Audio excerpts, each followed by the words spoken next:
মায়ের গর্ভের মধ্যে প্রেরণ করলো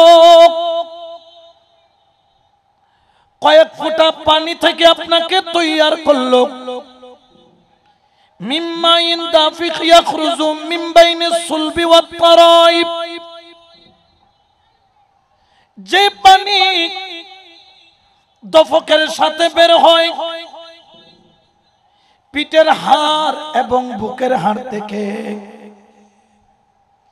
আল্লাহ বলে মানুষ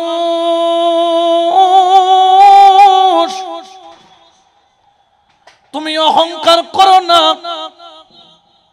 অহংকার করা তোমাকে সাজে না কারণ আমি আল্লাহ তোমাকে কয়েক ফোঁটা পানি থেকে তৈরি করেছি তুমি অহংকার তোমাকে মানাই না ওই কয়েক ফোঁটা পানি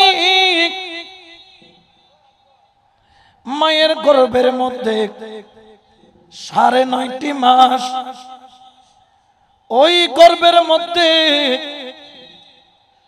ছোট্ট একটা জগৎ বানাইয়া আল্লাহ কত বড় মেহেরবান একবার চিন্তা করে দেখেন মায়ের গর্ভের মধ্যে যখন ছিলেন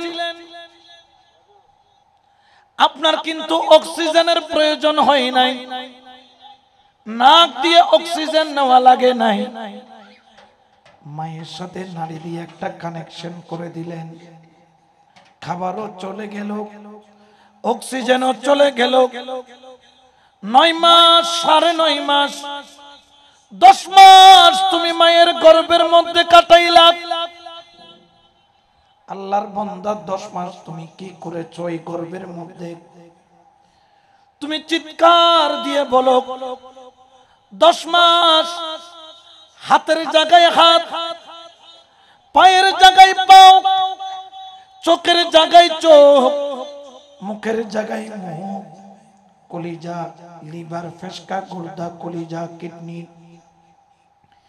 স্টমাক থেকে শুরু করে ব্রেন থেকে শুরু করে যা কিছু দরকার মায়ের পেটের মধ্যে জোগাড় করেছে কারণ যদি ব্রেনটা ঠিক মতো না হয় দুনিয়াতে আসার পরে ঢিলা বলবে ঠিক কিনা যদি মায়ের গর্ভের মধ্যে চোখ দুইটা ভালো করে না হয় দুনিয়ার মধ্যে অন্ধ বলবে তোমাকে হাতের হাতটা যদি সুন্দর করে জয়েন্ট গোলাপ মায়ের গর্ভ থেকে তুমি যদি তৈরি করে আসতে না পারো বিকলাঙ্গ বলবে পাও দুইটা যদি সুন্দর করে তুমি তৈয়ার করে আসতে না পারো তাহলে তোমাকে ল্যাংড়া লুলা বলবে ঠিক কিনা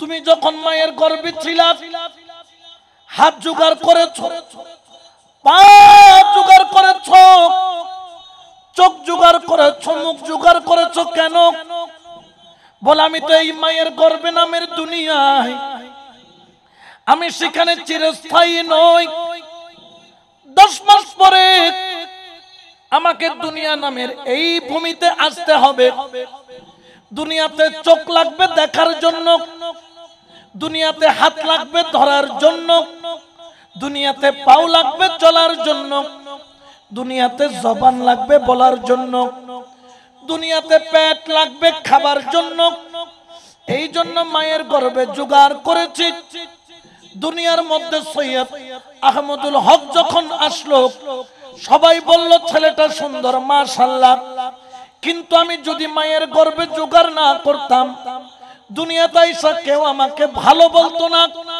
অন্ধ হইলে আধা বলতো হাতের যদি কবজিটা মুচড়ানো থাকতো বিকলাঙ্গ বলতো যদি জবান না থাকতো বুবা বলতো ব্রেন না থাকলে ঢিলা বলতো পাও না থাকলে ল্যাংড়া বলতো মায়ের গর্ভ থেকে জোগাড় করার কারণে দুনিয়ার বুকে তুমি ইন্টেলিজেন্ট ইঞ্জিনিয়ার ডাক্তার বৈজ্ঞানিক হলা যদি মায়ের গর্ভে জোগাড় না করতে দুনিয়াতে তোমার মূল্য ছিল না তুমি মনে করেছো তুমি মায়ের গর্ভ থেকে জোগাড় করেছো এই জন্য দুনিয়াতে তোমার এত দাম ওরে আল্লাহর বান্দা একবার চিন্তা করো এই দুনিয়াটা তো তোমার জন্য চিরস্থায়ী নয় যেরকম মায়ের গর্ভে ছিলা 10 মাস পরে আউট কইরা দিল, দুনিয়াতে আসলাম। এই দুনিয়াটাও 60 বছর, 70 বছর, 80 বছর, 90 বছর পরে কুল্লু নাফসিন যায়িকাতুল মাউত, ঠিক কি না? আমাকেও মরতে হবে, আপনাকেও মরতে হবে। কিন্তু আপনি কি জোগাড় করলেন? একজন বললেন হুজুর বাড়ি জোগাড় করেছি, একজন বললেন হুজুর স্বপ্ন ছিল বিদেশ যাওয়া, বিদেশ গেছি। একজন বললেন হুজুর স্বপ্ন ছিল অমুক পরিবারের সাথে সম্পর্ক করার, করেছি। একজন বললেন হুজুর স্বপ্ন ছিল সি অফিসের মধ্যে একটা বড় মুদির দোকান দেওয়া দিয়েছি। একজন বললেন স্বপ্ন ছিল শহরের মধ্যে বাড়ি করার, করেছি।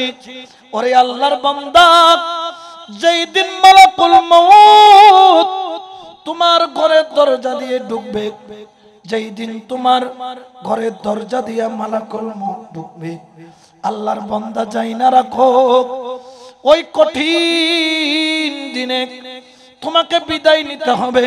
তুমি যা জোগাড় করেছো সবকিছু দুনিয়ার মধ্যে রয়ে যাবে। তোমার বাড়ি দুনিয়াতে থাকবে, তোমার গাড়ি দুনিয়াতে থাকবে, তোমার নারী দুনিয়াতে থাকবে, তোমার সন্তান দুনিয়াতে থাকবে, তোমার দৌলত দুনিয়াতে থাকবে, তোমার ক্ষমতা দুনিয়ার মধ্যে থাকবে। সাদা 3 টুকরা কাফনের কাপড় চাওয়া ছাড়া নেওয়ার মতো কোন সম্পদ তোমার নাই, ঠিক কিনা? কয় টুকরা কাপড়? জোরে বলেন না, কয় টুকরা? আপনি যা নিজের মনে করেছেন, নিজের জন্য সারা জীবন মাথার ঘাম পায়ে ফেলেছেন, ওগুলা আপনার কবরে দেওয়া হবে। বরঞ্চ আপনি মরার দেরি, নিঃশ্বাস ত্যাগ করার দেরি। আপনার ছেলে 4 দিনের মেজবানি দেওয়ার আগে সম্পত্তি ভাগ করার জন্য চলে আসবে। আপনার সন্তান আপনাকে দাফন করে দেওয়ার দেরি।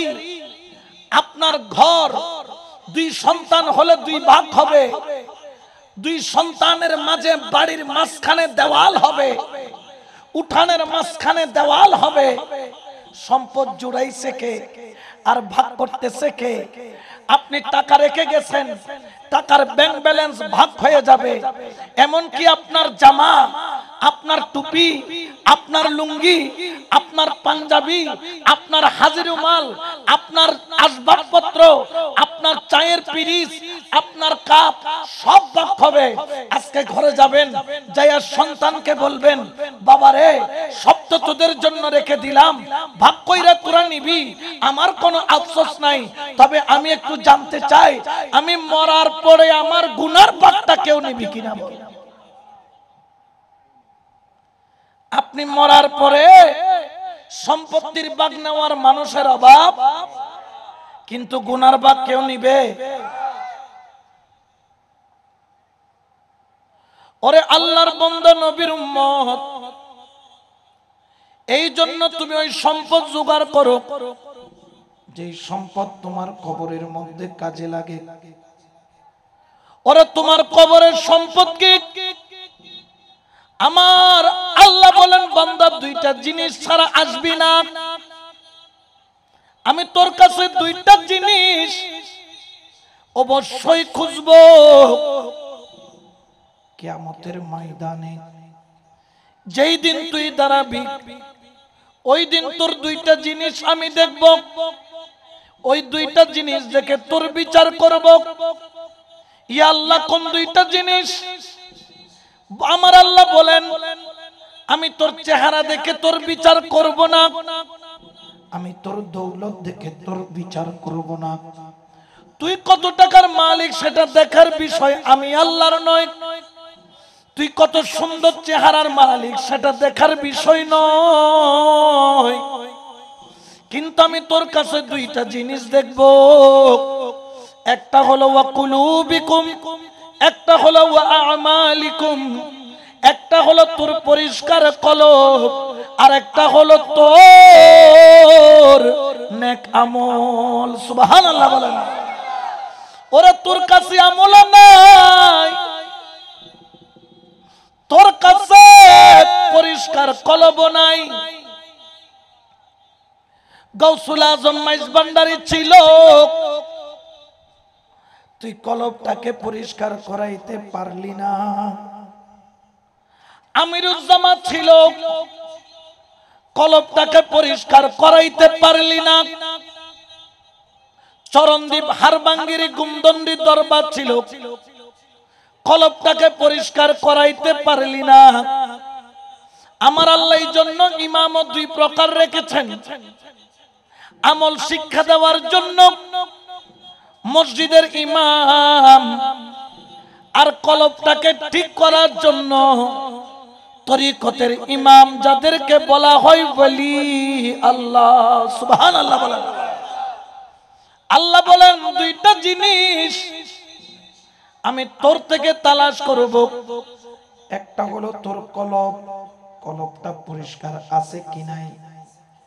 এই জন্য আমার আল্লাহ বলেন কদ আফলাহা মান যাক্কাহা ওয়া কদ খাবা মান দাসাহা। যে নিজেকে পরিশুদ্ধ করতে পারলো ওই ব্যক্তি সফল। সুবহানাল্লাহ। পরিশুদ্ধকে মসজিদের প্রথম কাতারে থাকার নাম পরিশুদ্ধতা নয়। অনেক মসজিদে প্রথম কাতারে পাবেন যারা তাকবীরে উলার সাথে নামাজ পড়ে, কিন্তু সুদি নাম্বার 1, ঠিক কি না? তাকবীরে উলার সাথে নামাজ পড়ে, কিন্তু সুদি নাম্বার। তাকবীরে উলার সাথে নামাজ পড়ে, কিন্তু রাস্তা দিয়ে সুন্দর কোন মেয়ে দেখলে তাকায়া থাকে। তুমি আমল করেছ, কিন্তু তোমার পরিশুদ্ধতা আসে নাই। আমার আল্লাহ বলেন কদ আফলাহা মান যাক্কাহা। যে নিজেকে পরিশুদ্ধ করতে পারলো, তাজকিয়ায়ে নফস, আত্মার পরিশুদ্ধতা করলো, আমার আল্লাহ বলেন ওই ব্যক্তি সফল। ওয়া কদ খাবা মান দাসাহা। কিন্তু যে নিজেকে পরিশুদ্ধ করতে পারলো না, ওই ব্যক্তি বিফল বিফল বিফল। ওরে আল্লাহর বান্দা, এই জন্য শরীয়ত শিক্ষার জন্য তুমি মক্তবে যাও, মাদ্রাসায় যাও, তুমি হুজুরের কাছে যাও, আর তরিকতের শিক্ষার জন্য, তাজকিয়ায়ে নফসের জন্য, কলবটাকে আলোকিত করার জন্য তুমি একজন কামেল পীরের দরবারে যাও। সুবহানাল্লাহ বলেন। দুটোটার দরকার আছে না নাই? জোরে বলেন না, আছে না নাই? কিন্তু আমাদের সমাজে আমলওয়ালার পার্টি বেশি, আমলের কথাও বলে বেশি, কিন্তু তাজকিয়ায়ে নফসের কথা জোরে বলেন না, বলে না। কারণ কি? কারণ যার নিজের কাছে তাজকিয়ায়ে নফস নাই, সে সেটা বুঝবে কিভাবে, ঠিক কি না? কারণ নিজেকে আগে বুঝতে হবে তাজকিয়ায়ে নফস কি। ওই ব্যক্তি, যেমন ধরেন আপনাকে বলি শরীয়ত আর তরিকতের মধ্যে পার্থক্য কি। আপনারা যখন মেয়র সাহেবের কাছে যাবেন, দেখবেন তার টেবিলের উপর একটা বল আছে। কি আছে? বল। দেখুন না, গুলগুল্লে বল, ইবে ঘুরে।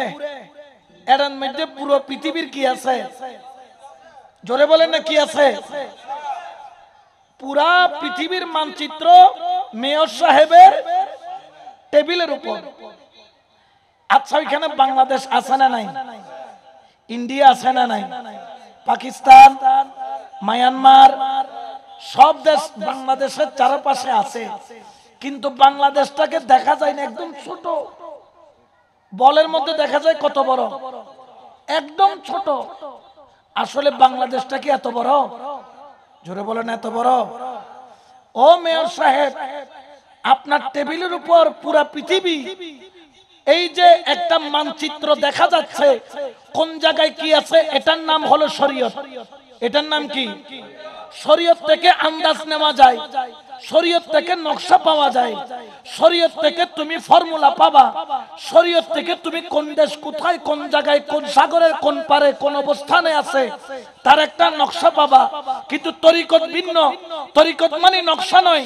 যেমন আপনি বাংলাদেশের মধ্যে কক্সবাজার আছে, খুব সুন্দর একটা জায়গা, মানচিত্রের মধ্যে কিন্তু দেখা যায় না, কিন্তু বাংলাদেশ দেখা যায়, এটার নাম হচ্ছে শরীয়ত। কিন্তু কক্সবাজারে নিজের চোখে যাইয়া দেখা, এটার নাম হলো তরিকত।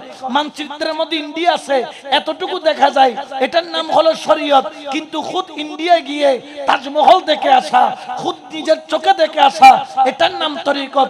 তরিকতটা কেন দরকার?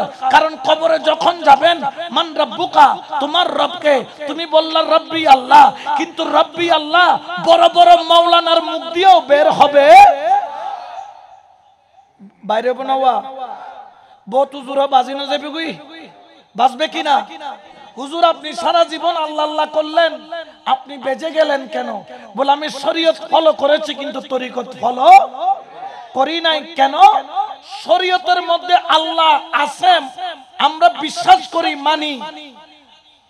এই জন্য কোরআনে পাকে আল্লাহ বলতে সাল্লাযিনা ইউমিনুনা বিল গায়ব ওয়া ইউকিমুনাস সালাতা ওয়া মিম্মা রাযাকনাহুম ইউনফিকুন। আল্লাহকে না দেখে মেনেছি। আল্লাহকে মানা এক জিনিস, আল্লাহকে চিনা আরেক জিনিস। মানা এক জিনিস, চিনা আরেক জিনিস। আল্লাহকে মানা আর আল্লাহকে চিনা দুইটার মধ্যে আসমান আর জমিন পার্থক্য। সরোজতে মাইর খায় তা আল্লাহ আল্লাহ করে না, না করে? কম করে না বেশি করে? বেশি করে। আল্লাহ মুখে বলা জিনিস আর আল্লাহর পরিচয় পাওয়া। এই জন্য বাবা, তুমি যদি আল্লাহর পরিচয় পেতে চাও, কবরের 3 প্রশ্নের সওয়ালের জবাব দিতে হয়। শরীয়তের ইমামও লাগবে, তরিকতের ইমামও লাগবে। শরীয়তের ইমাম এক আল্লাহর গুণাবলী তোমাকে দেখিয়েছে, শুনিয়েছে, কিন্তু তরিকতের ইমাম তারা আল্লাহ পর্যন্ত তোমার কানেকশন করিয়ে দেয়। সুবহানাল্লাহ। কি করাই দেয়? কানেকশন। জোরে বলেন না, কি করাই দেয়? কানেকশন। এরকম কানেকশন করছে প্রমাণ আছে না নাই? আরো জোরে বলেন না, আছে না নাই? গৌসুল আজম মাইজ ভান্ডারী আমিরুজ্জামার কানেকশন করিয়ে দিয়েছে। গৌসুল আজম মাইজ ভান্ডারী চরণদ্বীপের কানেকশন করিয়ে দিয়েছে। গৌসুল আজম মাইজ ভান্ডারী হারবাঙ্গিরির কানেকশন করিয়ে দিয়েছে। গৌসুল আজম মাইজ ভান্ডারী বাহারুল উলুম সৈয়দুল মুনাজিরিন আমিনুল হক ফরহাদাবাদের কানেকশন করিয়ে দিয়েছে। কেমন কানেকশন? ফরহাদাবাদী কিবলা বলেন, যেই দিন গৌসুল আজম মাইজ ভান্ডারীর কদমে গেলাম আর উনার চোখের তাজাল্লি নজর আমার দিকে পড়লো, আল্লাহর জাতের কসম করে বলছি, সেই দিন খোদার সাথে রাসূলের সাথে এমন কানেকশন হয়ে গেল, আমি চোখ খুললে হযরত কিবলা দেখি আর চোখ বন্ধ করলে মদিনা ওয়ালা দেখি। বড় করে বলেন সুবহানাল্লাহ।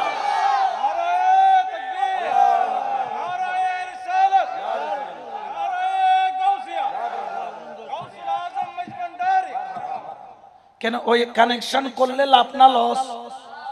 জোরে বলেন না, লাভ না লস? এই জন্য শায়র বলেন, কেন চিনলি না রে মন আমার গৌসুল আজম মাঝি ভান্ডারী মাওলানা কেমন? সুবহানাল্লাহ। আমাদেরকে মাওলানা বলে না, মাওলানা সাহেব না হয় না, কিন্তু আর আসলে মাওলানা সাহেব না। মাওলানা দুইবে জীবনলে মাওলাল্লাহ কানেকশন আছে। আয় এনে নামের কানেকশন দিদি, অর্থাৎ মাদ্রাসাল্লাহ কানেকশন আছে দে, আর কি হদে? আসলে মাদ্রাসাল্লাহ কানেকশন তাইলে মাওলানা ন, মাওলাল্লাহ কানেকশন তাইলে।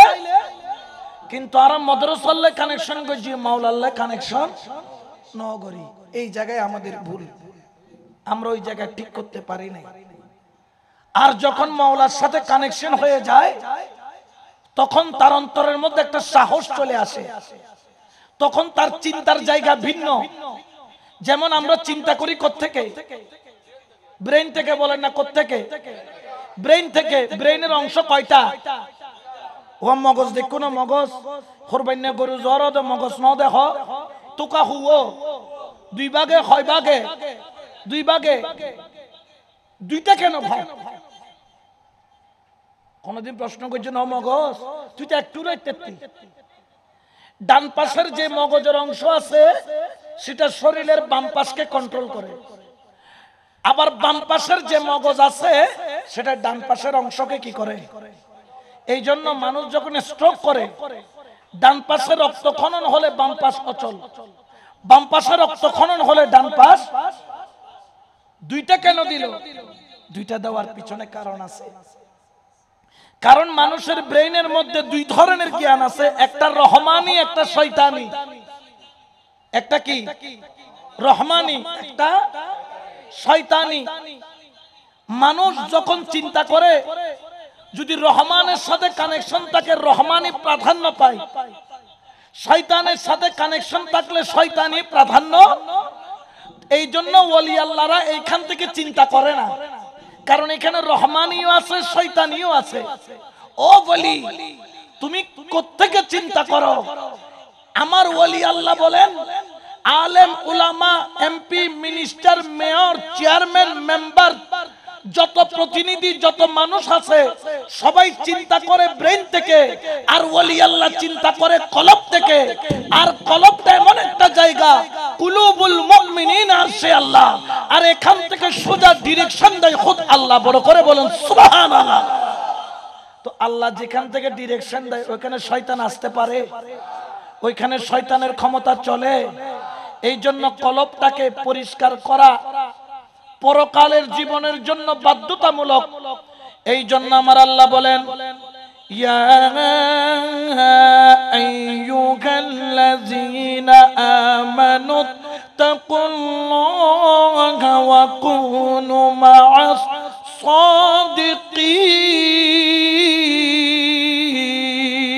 আল্লাহু আকবার বলেন এটা ঘোষণা কার আরো জোরে বলেন কার হে ইমানদারগণ তোমরা আল্লাহকে ভয় করো তাকওয়াবান হও ওয়া কুনু মা'আস সাদিকিন আল্লাহর ওলির কাছে চলে যাও ওলি আল্লাহর সংস্রবে চলে যাও যদি মান রাব্বুকা ওয়া মা দীনুকা মা কুনতা তাকুলু ফি হক্কি হাযার রাসূল এই তিনটা সওয়ালের জবাব তুমি দিতে চাও একজন ওলি আল্লাহ তোমার বড় প্রয়োজন এইজন্য শায়র বলেন ওরে খোদা ফাইবার আশা যার আমার নবী ফাইবার আশা যার এশকের ডুগুরি বন্ধ যাইয়া গৌগুসে মজবন্দার ও তোর প্রেমের ডুরি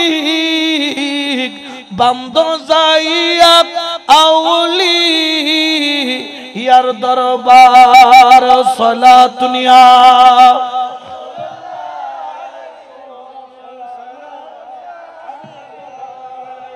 ওরে আল্লাহর বান্দা নবীর উম্মত দুনিয়ার জন্য ঘর জোগাড় করলাম দুনিয়ার জন্য বিবি পরিবার পরিজন সন্তান সন্ততি আত্মীয় স্বজন কত কিছু জোগাড় করলাম দুনিয়াতে চলার জন্য কেউ রিকশা চালায় কেউ টেম্পু চালায় কেউ ঠেলা গাড়ি ঠেলে কেউ দোকানদারি করে কেউ বিভিন্ন ধরনের ব্যবসা করে ওরে আল্লাহর বান্দা দুনিয়ার 60 বছর 70 বছর জীবনের জন্য এত তুই পরিশ্রম করিস গার্মেন্টসে যারা চাকরি করে সকাল ভোর 5টা বাজে উঠে 6টা বাজে টিফিন ক্যারিয়া নিয়ে বাহির হয় রাত্রে 10টার আগে ঘরে আসে না কেন মাস শেষে 14,000 টাকা বেতন পাবে 12,000 টাকা বেতন পাবে ওই বেতন দিয়ে মাসটা চালাইতে হবে ওরে আল্লাহর বান্দা একবার কেন চিন্তা করলি না দুনিয়াতে চলার জন্য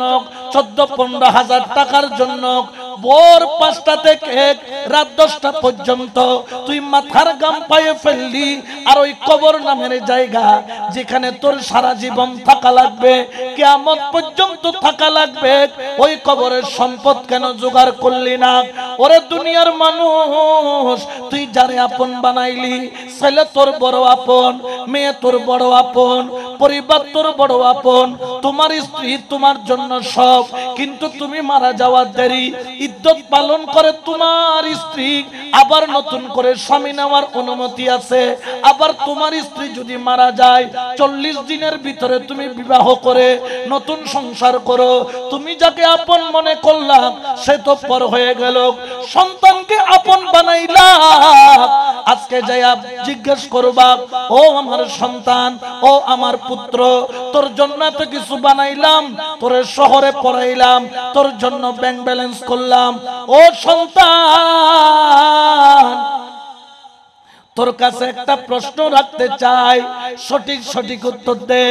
তুই যখন ছোট ছিলি, রাত্রিবেলা যখন কারেন্ট চলে যাইতো আর যখন অন্ধকার হইতো, তুই ভয় পাইতি, বাবা বলে চিৎকার মারতি, আমি তোকে বুকে জড়াইয়া নিতাম। আর যখন বুকে জড়াইয়া নিতাম, অন্ধকারের ভিতরে তুই সন্তান আমারে বলতি, ও বাবা তোমার বুকের সাথে লাইগা থাকলে আমার আর ভয় লাগে? জোরে বলেন না, ভয় লাগে? বাবা হচ্ছে বটগাছের মতো সব সময় ছায়া দিয়ে যায়, কিন্তু যেই দিন তুমি মারা যাবা, সন্তানকে যাইয়া বলবা, ও আমার সন্তান জীবনে প্রথমবার কবরে যায়, এর আগে কখনো কবরে ঘুমাই নাই, ও আমার সন্তান একটা রাত আমার সাথে আমার কবরে থাকবে কিনা বল। সন্তান বলবে, বাবা তোর কবরের পার পর্যন্ত যাইতে পারবো, কিন্তু তোর কবরে থাকা আমার পক্ষে সম্ভব নয়। সন্তানের সম্পর্ক বাবার সাথে কবরের পার থেকে বিচ্ছিন্ন হয়ে যায়। ও আল্লাহর বান্দা, তুমি দুনিয়াতে আসছো একা, আবার দুনিয়াতে কেউ যাবে একা। কি সম্পদ জোগাড় করলা, কোন সম্পদ জোগাড় করলা? বিবি আপন বানাইলা, সেও পর হয়ে গেল। দুনিয়া আপন বানাইলা, সেও পর হয়ে গেল। নেতারা আপন মনে করলাম, একটা ফুলের তোড়া দিয়া সেও পর হয়ে গেল। কিন্তু এখানে কতগুলা মানুষ আছে যারা আপন বানাইছে দয়াল নবী রহমাতুল লিল আলামিনকে, ঠিক কিনা? এরকম কতগুলা। আল্লাহু আকবার, ইয়া রাসূলুল্লাহ।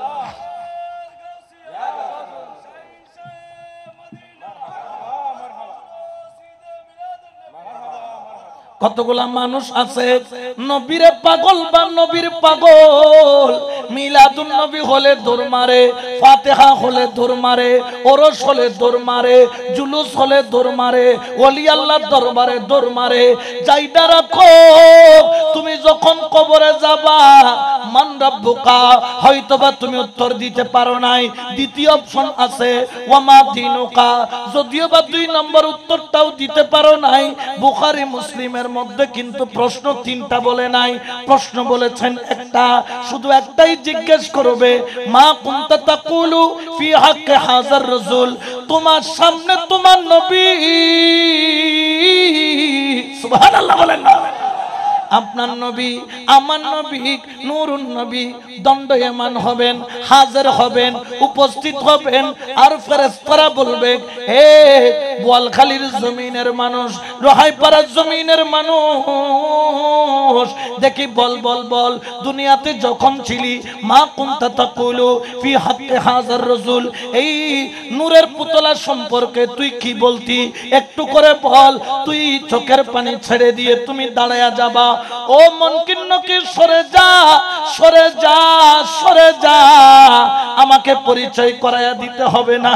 সারা জীবন ইয়া রাসূলুল্লাহ, ইয়া হাবিবাল্লাহ বলে বলে আমি যার জন্য দেওয়ানা ছিলাম, 12ই রবিউল আউয়াল খালি পায়ে রোডে রোডে সবসে আলা ওয়ালা हमारा নবী বলে বলে যে দৌড়াচ্ছিলাম, মুস্তাফা জানের রহমত পে লাখো সালাম বলে বলে ডাক দিছিলাম। ওরে মুনকির নকির, সরে যা, তিনি আমার দয়াল নবী, আমি তাকে চিনেছি। আমার নবীও বলবেন, ও মুনকির নকির হট যা, ये तो मेरा दरबार का गुलाम है। सुभान अल्लाह। ইনি হচ্ছেন আমার দরবারের গোলাম। আর কোনো কিছু দরকার আছে? আরো জোরে বলেন না আছে? এই জন্য আমরাও বলি সব বলিব কিন্তু তোমায়, কিন্তু টিয়া পাইলে ভুলি যায়, আছে না নাই? ক্ষমতা পাইলে ভুলি যায়, আছে না নাই? দুনিয়া চেয়ার পাইলে ভুলি যায়, আছে না নাই? কিন্তু আমরা গরিব মিসকিন হতে পারি।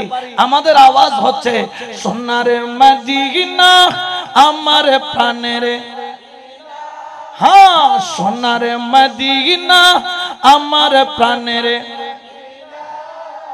সব ভুলিব কিন্তু তোমায় বলতে পারি না, সব ভুলিব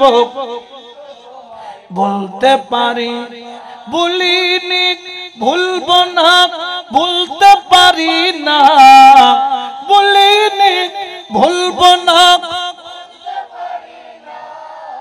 সব ভুলিব কিন্তু তোমায় বলতে পারি না, সব ভুলিব কিন্তু তোমায় বলতে পারি না।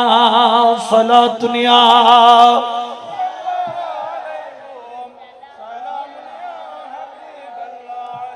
আমার কামলিওয়ালা নবী রহমাতুল লিল আলামিনের পরিচয় যখন পেয়ে যাবে, আল্লাহর তরফ থেকে আওয়াজ আসবে, ও ফেরেশতারা তাকে বিরক্ত করিস না, ও নবীর পাগল, ও ওলির পাগল, নাম কানাউমাতিল আরুস।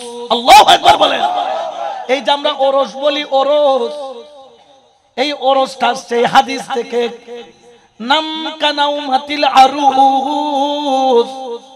ও আল্লাহর বান্দা, যে রকম বাসর ঘরের মধ্যে দুলহান তার দুলহার অপেক্ষায় পরম মমতায় বাসর ঘর সাজাইয়া বড় তৃপ্তি নিয়ে দুলহাকে দেখার জন্য ঘুমটা দিয়ে বসে থাকে, বাসর ঘরকে বলা হয় আরুস।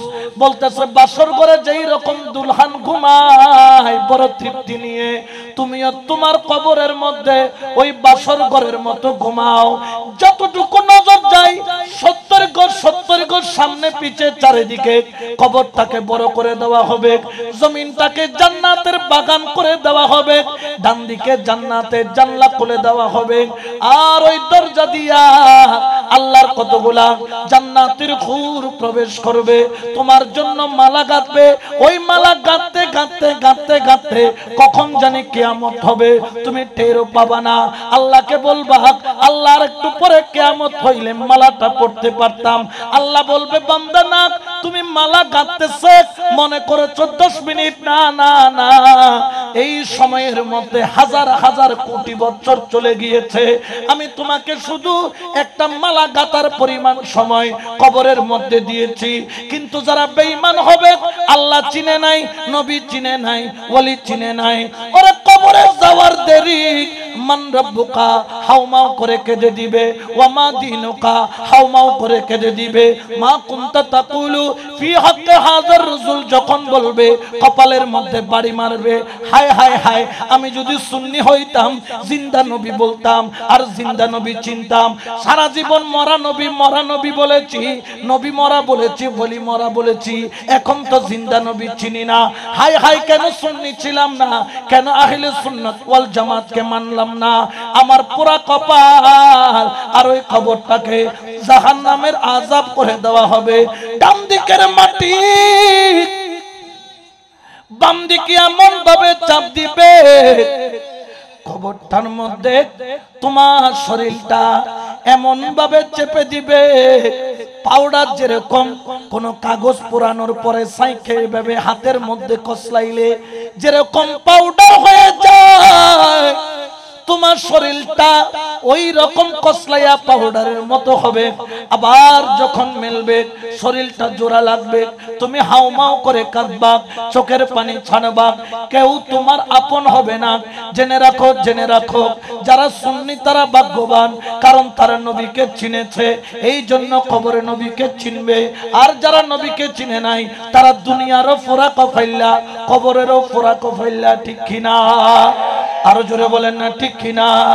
এই জন্য আমরা বলি নবী সারা সাহারা শোন দুনিয়া, লা নবী মোদের নয়ন মোহনী নবী গলার লা নবী সারা নাই সাহারা।